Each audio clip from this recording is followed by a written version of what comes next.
If you're feeling queasy in Project Zomboid, there are several ways to feel better. First, check your character's food and drink. Eating rotten food or drinking dirty water can make you sick. Try to find fresh food like fruits or canned goods.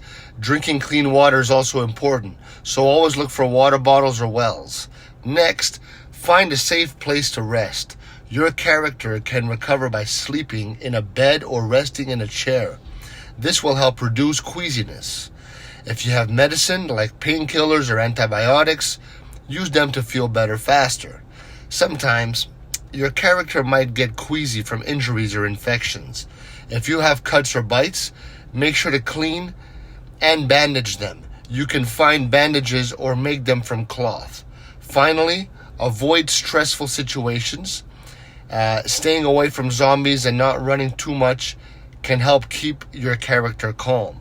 If you follow these tips, you can help your character feel better and get back to surviving in the game.